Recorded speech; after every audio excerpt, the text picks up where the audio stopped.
ang pagserbisyo nga tinuoray o sa paghinigugmaay mao gayud kana ang makapahimong dako ug maayo sa mata sa Dios kanato.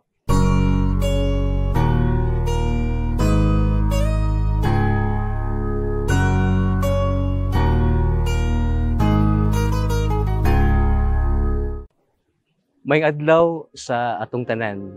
Ako si Padre Victor Crohido gikan sa Apostoliko Vicariato sa Taytay, Palawan. Ani anasab kita sa atong adlaw-adlaw nga pagpamalandong. Ang pagpamalandong sa maayong pulong sa Dios. Gusto ba nimo nga mahimong dako ug maayo sa mata sa atong Dios? Mga igsuon ko diha ni Kristo mahimo kini nato kung andam kitang moalagad sa uban nga may dakong gugma sa pagpaubos sa atong santos nga ebanghelyo karong adlaw sumala ni San Marcos.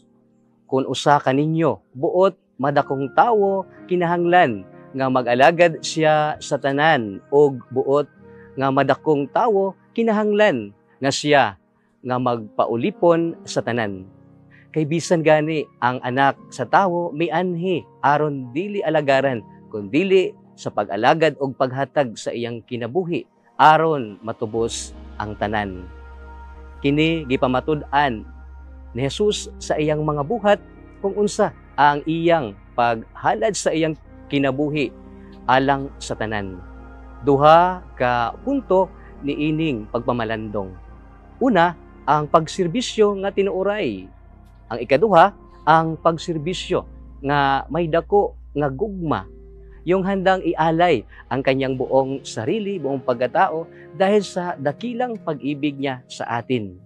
Yung katulad ng kanta ni Che Guevara na pinamagatang ng dahil sa pag-ibig. Nindot kaayo nga kanta og mao kini ang iyang lyrics. Sarili ko'y napabayaan mula nang ikaibigin ko, tanging sa'yo lang umikot mundo ng puso kong ito. Nahihirapan man ako dahil dalawa kaming mahal mo. Wala kang sumbat, maririnig mo lang sa labi ko. Nang dahil sa pag-ibig, natutong magtiis. Nang dahil sa pag-ibig, nagmahal ng lubos. Ang puso kong ito na di umaasang tumbasan ng pag-ibig mo. Nang dahil sa pag-ibig, sunod-sunuran ako sa lahat ng gusto mo. Nang dahil sa pag-ibig, umiiyak ngayon ang puso ko.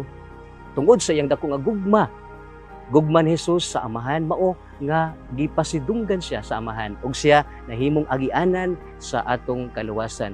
Busa mga igsuon, ang pagserbisyo nga tinuoray og sa paghinigugmaay mao gayud kana ang makapahimong dako ug maayo sa mata sa Dios kanato. Naot paunta.